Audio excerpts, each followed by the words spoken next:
Hello, everyone, and welcome back to another episode of the English Learning Podcast. I'm your host, Jason. And I'm Julia, your co-host. We're so happy you're here with us today. Yes, whether you're walking, studying, relaxing at home, or commuting to work, we're glad you chose to spend time with us. In today's episode, we're going to talk about something very important, not only for learning English, but also for life success, and that is self-discipline. That's right.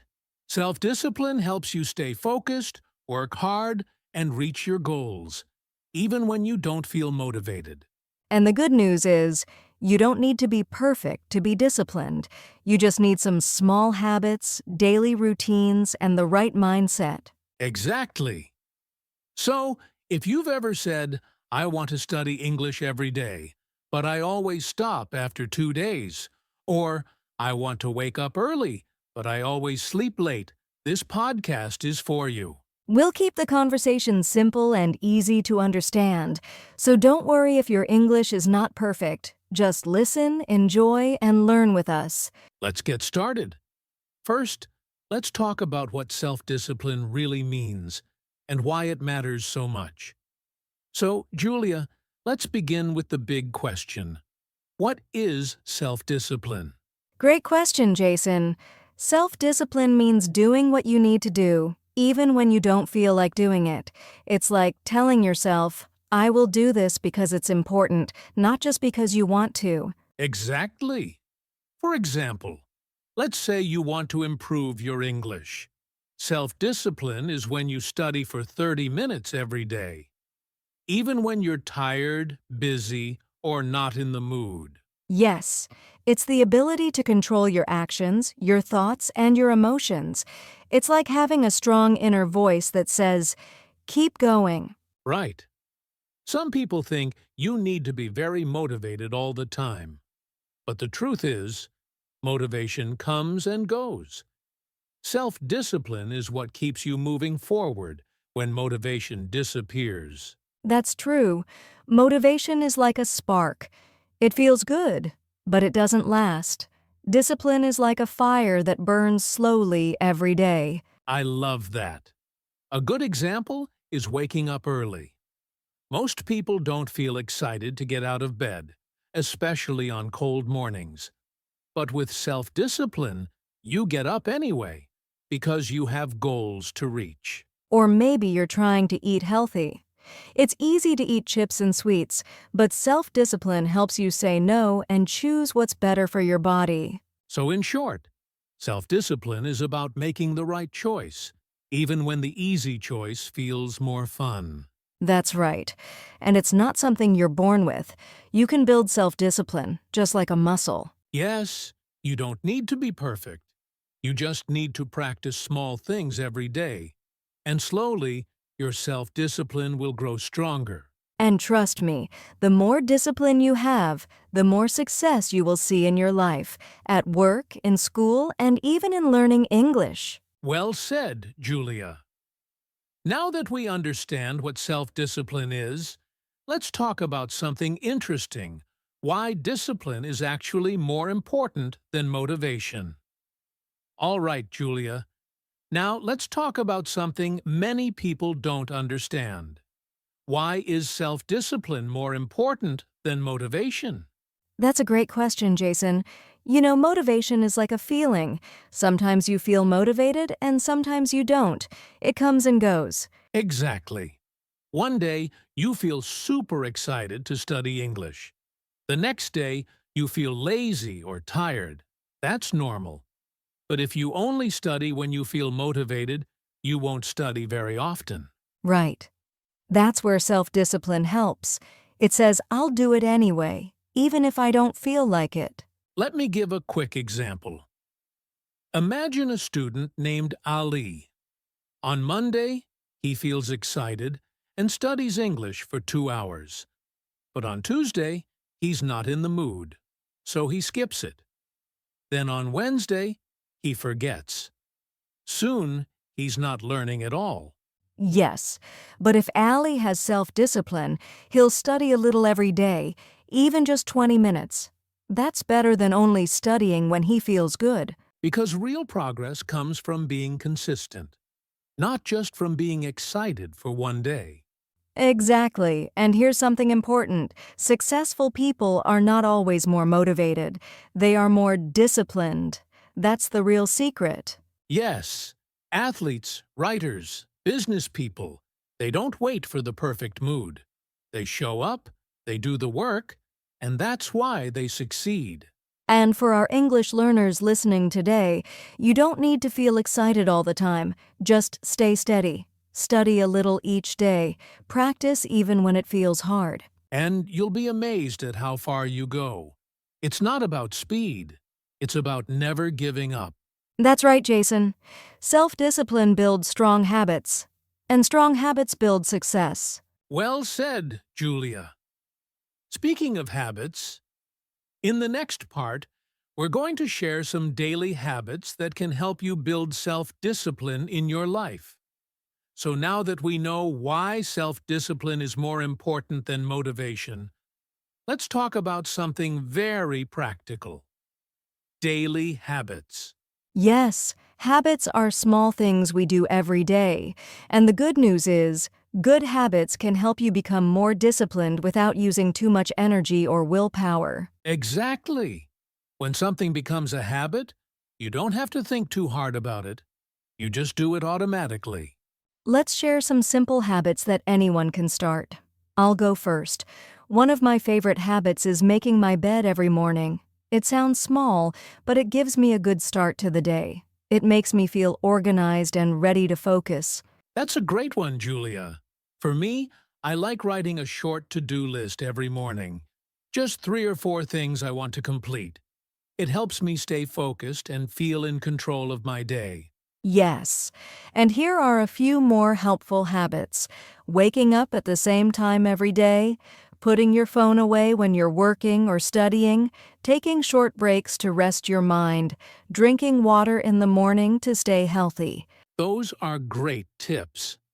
I also think it's powerful to set a fixed time for studying English. Maybe 20 minutes right after breakfast, or before going to sleep. Yes, if you connect a new habit with an old one, it becomes easier to remember.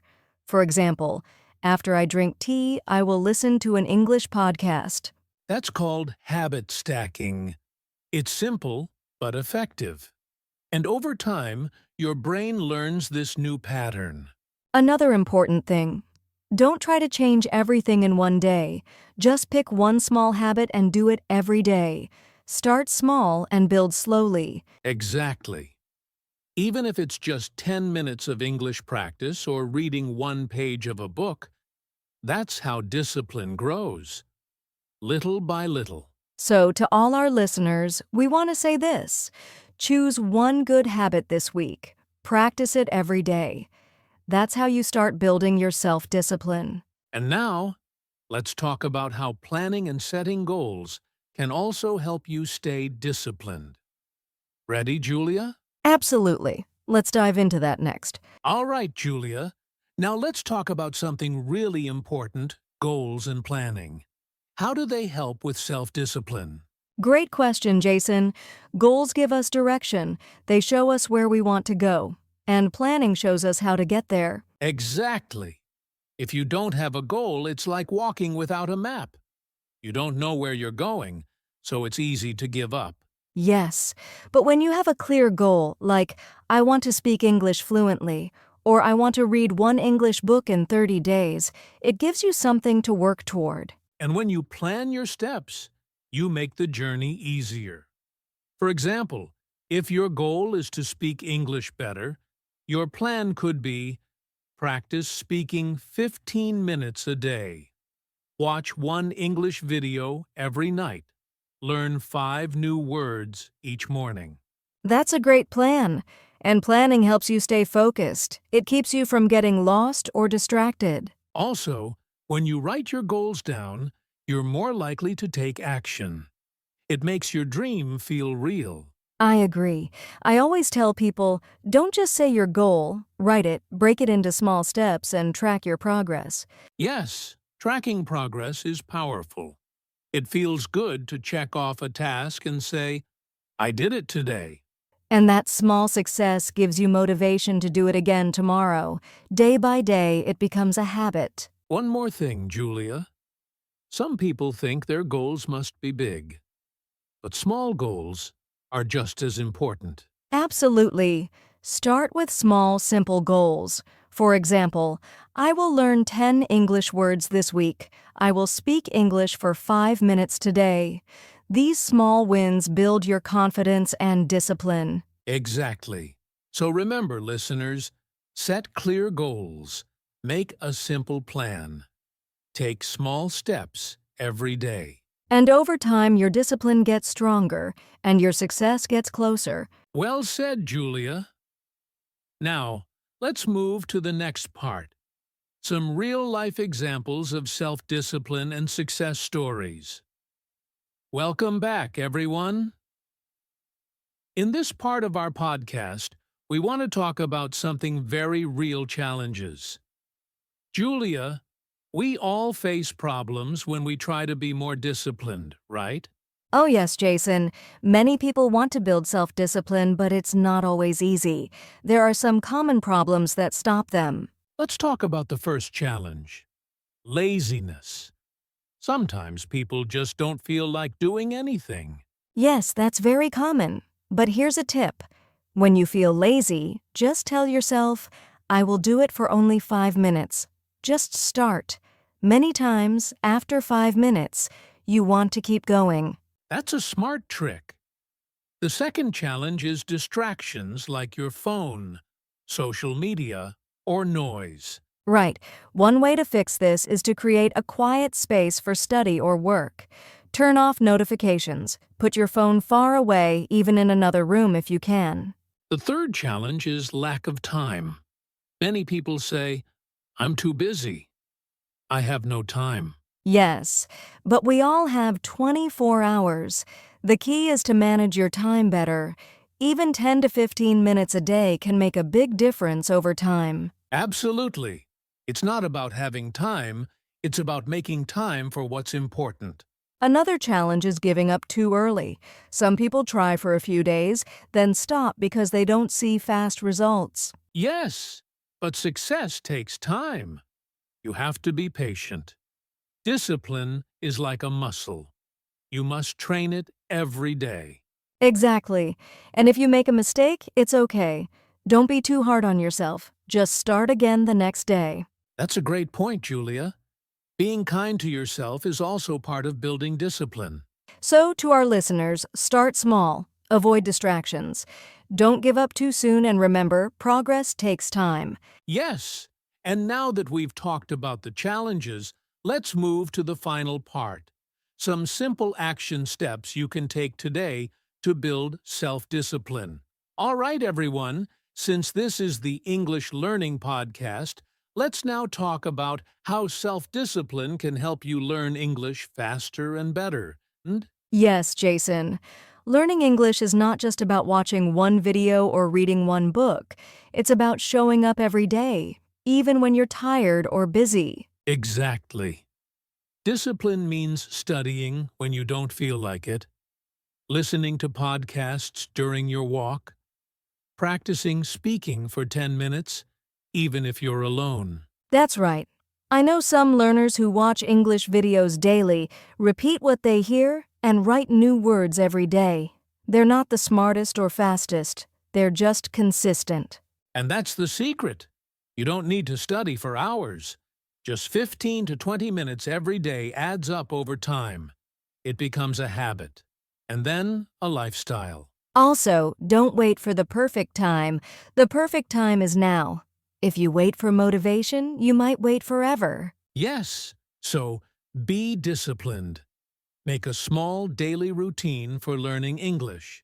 Stick to it. And you will see big results in a few weeks or months. To our listeners, self-discipline is your best friend on the journey to fluency. So true. And in our final part, we'll give you some simple action steps to help you get started today. Wow, Julia. What a great conversation today. We covered so much. what self-discipline is, why it matters, daily habits, how to plan, and how it connects to learning English. Yes, Jason. I hope our listeners feel more confident now. Self-discipline is not something you're born with. It's something you build, step by step, day by day. Exactly. And remember, friends, you don't need to be perfect. You just need to be consistent. Start small, take action, and don't give up when it gets hard. Right. Even if you miss a day, don't stop. Get back up the next day and try again. That's what self-discipline is all about. And if your goal is to speak better English, discipline is your superpower. It helps you study every day, stay focused, and grow slowly but surely. Now it's your turn, dear listener. Don't just listen to this podcast, take action. Set one small English goal for this week, make a simple plan, and follow it every day, even for just 10 minutes. Yes, and if you do that, you'll be surprised at how far you can go in 1 month, 3 months, even 1 year. Also, if this podcast helped you, please share it with a friend. You can also leave a comment or a review to let us know what you think. We'd love to hear your story. What goal are you working on? What helps you stay disciplined? Share it with us. And don't forget to follow our channel so you never miss a new episode. We have more amazing topics coming up to help you grow your English and yourself. Thank you so much for joining us today. Remember, discipline is the bridge between goals and success. You can do it. Just take one step at a time. Until next time, stay strong, stay focused, and keep learning. Bye for now, and take care.